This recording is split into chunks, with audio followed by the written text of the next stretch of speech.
Billy, we said we needed a bounce back week, and that is exactly what this team delivered. The Lions are going into week 4 as a 2-1 team, and Ford Field may no longer have a roof on it after how well the fans show up for a second week in a row, even after last week not going so well. Billy, just how big was this game? It felt like a must win simply because the Packers had already lost to Atlanta last week. For us to show up big in this game and to get that W is so big for us. Right now, we're still tied for the NFC North title with the Packers at 2-1. And it feels like we're still meeting my expectations on the year. I personally had us losing to the Chiefs and beating the Seahawks. And I know that there was a lot of pressure from, fans and even within, I believe, their own locker room that, you had to go out and you had to show Atlanta who you were. And we did it with a lot of holes. We did it with a very patched up team. What were you thinking? Honestly, the biggest thing for me was just how well the defense showed up. With how much the offense seemed to be struggling early on, they were trying to find their identity without Monty. That was the big thing in the previous weeks is Monty turns almost every series into 2nd and 5. And Gibbs did not start out super hot. He was not going out there and seeming like he was going to be the one to immediately fill those shoes. And even when the offense was struggling in this game, the defense showed out from start to finish. That was the most noticeable takeaway, and that's with missing some massive pieces. Absolutely. So let's just dive into that defense, right? Let's look a little more into it. And I just want to reiterate how much they showed up today, but they really didn't against Seattle, man. Like, it felt like every opportunity Geno had to throw the ball last week, it worked. They went up against 2 off the street tackles. Hutch wasn't getting pressure. We weren't getting pressure on Geno at all. And the couple times that we did, he got away. Our biggest defensive play was him going full Geno and running 17 yards backwards and not throwing the ball away. But this week, completely different story right off the bat. We could tell on their first offensive possession that our defense was getting to Ritter. We were pressuring him. And you mentioned how we patched some pieces up in Walker and Melifonwu coming in for CJGJ and Kirby Joseph. I think they were so big. Who shined for you on the defense? The easy answer is to say it was nice to see Hutch being Hutch. It was nice to see him actually get to the quarterback. But the big one that stood out to me, Brian Branch is real, man. Brian Branch. Real damn deal. I want to say his name. I just want to keep Brian Branch. This guy, man, I hope it's not a flash in the pan because this dude could be a staple on this defense for years to come. The way he's involved seemingly in every single play. He's hitting everybody. The comment he made after the game when he got the flag for the hit on Bijan, where he's like, screw it. Like, I'm going to hit the guy. First of all, it was a terrible call. There was nothing dirty about it. But the fact that he was like, well, I don't feel bad about it. I'm going to hit the guy. I love this kid. This defense needed a guy like this, someone who could involve himself in everything. Might be the guy. Might be the steal of this draft. Yep, absolutely. I'm with you. And it's important to note that I believe that he is tied the league leader in single game solo tackles with 11. For how many times when we were watching, I'm like, that's Branch. And then, a play later, that's Branch. Next play. Well, he's got a green flag on his head. It's pretty easy to know when he's involved in the play. I'm so glad they finally actually explained what that was. I know you and I were talking about it. I know that I thought about Luke Kuechly when he wore that neck piece that was tracking his pulse and it was supposed to help with concussions. I'm like, maybe it's some cool technology. It's just a mouth guard. No, it's it needs to be in my helmet. Got it. All right. That's going to be a rule next year. You know that. They're going to be like, it has to be on the face mask. Like, we found our little loophole there. But the other person I want to give a shout out to, and someone that I was critical of in this offseason personally, Alex Anzalone. He's been doing well. I'm not going to say he's spectacular or anything like that, but man, he came up a few big times for us, and that's really what football kind of starts to come down to, is making a few big plays, stopping a couple third downs, getting the ball back in your offensive hands, getting the defense off the field, and he's doing that. He's quarterbacking. Like, I'm starting to understand why he's still here, especially with things that ended up happening in the offseason with a lot of the linebackers. So yeah, I'm just extremely happy with the way Anzalone's playing. With all the big names stepping up and the depth chart actually filling in, is there anyone who hasn't quite been up to par for you? The first person who comes to mind is Derek Barnes, a little bit in the coverage area. On his run defense, he's spectacular. Rushing the quarterback, he's been pretty dang good for us. But when it comes to covering passes, not so great. And then to address the elephant in the room, if you look across Lions Twitter, it's Jerry Jacobs, and he's being targeted. And it's kind of what you hear from the announcers every week is when you spot the weak corner, you attack him. Jerry's getting incredibly physical on every play. And I'm not going to be that too critical of him. I know that like our pass rush against the Seahawks wasn't great. They also have great receivers on their roster. So I'm not so hard on Jerry as everyone else is. But what I do want to point out is that we're not getting turnovers. We're getting turnover opportunities, though. Like Tracy Walker getting hit in the chest. So we are putting guys where they need to be. It's converting. And hey, we ended the game with a turnover with Hutch getting it. So you put one up on the board. You're right. I watch around the rest of the league, and it feels like people are just capitalizing on those a little more than we are. And I feel like that could just be the next step for us. Agreed. We're going to toss it to you guys. If there's anybody on the defense or the offense that has stood out to you, drop it down in the comments. It could be from any of the previous games, maybe just this week or every week, or jump over to our new Discord. You could toss it over there. Keep the conversation going.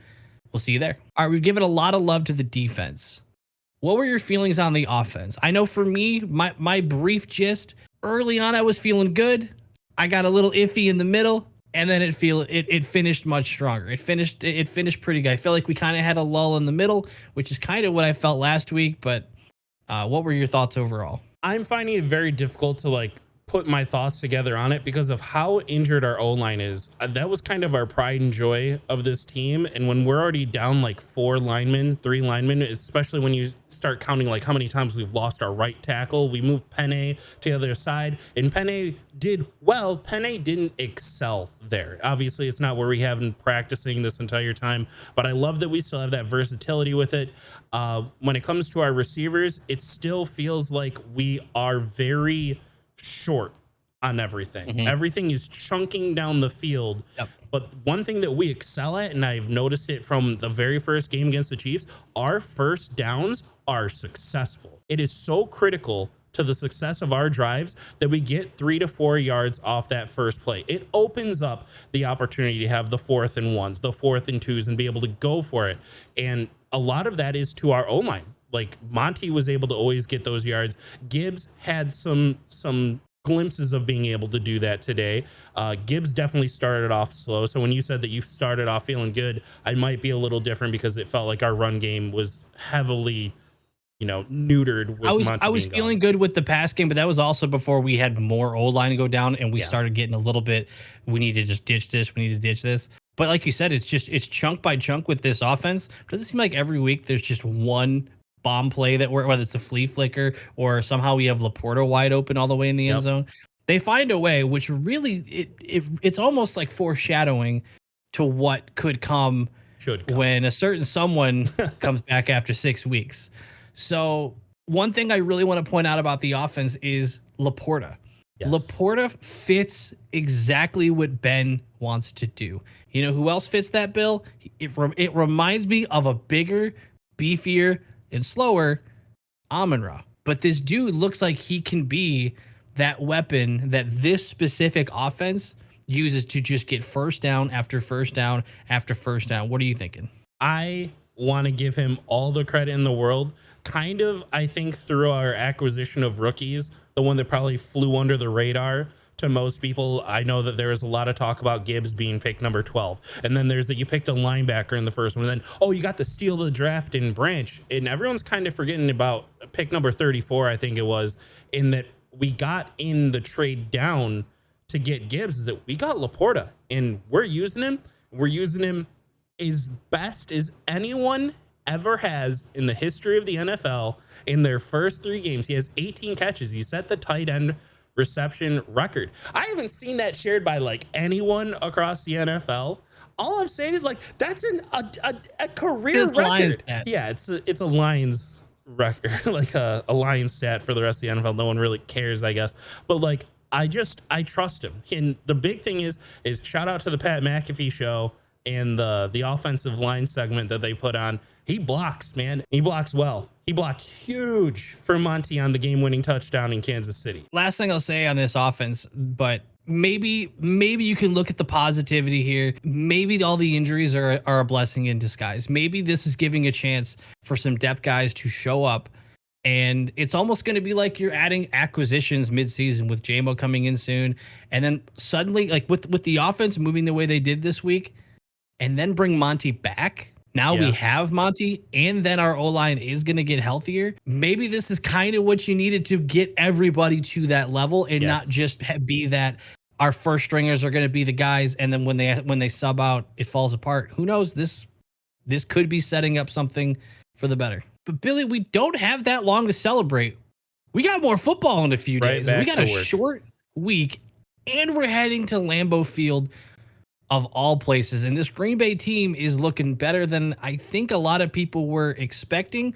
Kind of looking weak in a few areas, but showing that typical Green Bay find a way. I'll just call it an annoyance, to be honest, just because of where we're coming from. But that little bit where it seems like no matter what happens to their roster, they just find a way to just be annoying and be in the conversation. And now we're both going in because Chicago, irrelevant. Vikings becoming irrelevant, surprisingly. Maybe they'll turn it around and do something. I mean, we started 1-6 last year, right? Yep. But Green Bay is showing they're in the race. And we're both going into a short week on Thursday. What are your thoughts? Well, they're the NFC Steelers, right? Forever and always, however they do it, Yep. they're going to remain successful. And I'm Always going to find a way. I'm just coming to grips with that now. I thought that this would be the year they go down. Overall, though, I'm not too impressed by them. Back-to-back weeks, 1-point games. So, they came up short on Atlanta, but then they end up beating a carless Saints. They beat the Bears, who hasn't or isn't going to beat the Bears at this point. So I'm not insanely impressed with either win, but that doesn't mean that defense isn't going to show up. Man, Kenny Clark looks scary. I know Jair Alexander was on the bench today, so they were able to do what they did without one of the best corners in the league. It feels like their entire system can start to lock down. And if our offense continues to have these injuries, if we don't get any of these guys back, or if we have new injuries that we don't know about, like we didn't know about the Kirby injury, we didn't know about the CJ injury going into this week at the end of last game. So like, there were some guys that finished out the game, and then we find out they're going to be out afterwards. year. And my hope for the year after. Yeah, that sucks. And my hopes, and I mentioned this when we were watching the game, my hopes is that some of the guys that were injured for this game that we just watched, hopefully maybe even one, even if it's just one or two of them, maybe they could have played, big enough game they could have played. But we played it safe. We trusted our guys. We trusted the next man up. And now as a result, they are for sure potentially going to be good to go going into this big Thursday game, which is turning out to be, this is a huge game. This is going to be, I'm glad both teams are on a short week kind of situation. I'm glad we're not getting screwed where Green Bay's coming off a bye week or something. Yeah, that would be devastating. This is huge, and I'm hoping we get a couple guys back, but I did see enough from the defense that I feel like a new enough quarterback in Jordan Love that we haven't watched entire Green Bay games, but we've kept an eye on red zone, and we've seen his strong moments, we've seen his not so strong moments, and maybe the defense is capable of doing what they did to Ritter and making him uncomfortable and getting that pressure and forcing that. What do you think? I think that that's going to be the key. I don't see how their run game, if we were able to, stop Kenny Walker and Bijan so well compared to last year, that's probably the biggest difference in our defense, right? Is last year we would just get run on like crazy. This year, that's not happening. And now we're not sure if Aaron Jones is going to be healthy for that game. Jordan Love was their rusher from this last game. I know that it's not the strong point of our team to stop quarterbacks running, but if they also just don't have a running back to play with them, I'm confident in our ability to scheme something up to stop a Jordan Love when you would possibly have to force him to throw. If we get our early lead and you force that kid to throw, it seems like it's a great opportunity. It's the situation they got stuck in this week, but Carr went down. Hopefully we don't have Goff go down. So to quick just recap my thoughts on it, we just beat a team that they lost to by 1 point. We beat them by 14. We didn't let them score a touchdown. So I'm confident in our defense right now, the way all of the backups have shown up for us with these injuries. On offense, I'm growing a little suspicious. I think that this Green Bay defense could be the real deal, and hopefully we get some of this O-line back. Hopefully a Monty can play, and we can again just get back to playing that smash mouth defense and offensive football that we've been enjoying these last few weeks. Yeah, getting Monty back would be huge. All right, you guys do it in the comments, and we'll do it right now. Predict a score for next week and give me a highlight moment. Mine's going to be Lions are going to win 20-10, and Gibbs is getting his first career touchdown. My prediction, I'm going to go with an oddball 19-14 win. And what's your highlight? I'm thinking we are gonna get a scoop and score. I'm not sure who it's from. You could Ooh, pick okay. across the D line. I think we're gonna get The to Lions, Jordan right? Love. Yeah, the Lions. Thanks for watching. Jump down in the comments, give us yours. Predict the score, give us a winner, and pick a highlight from the game. See if you could call it. We'll see you in the next one.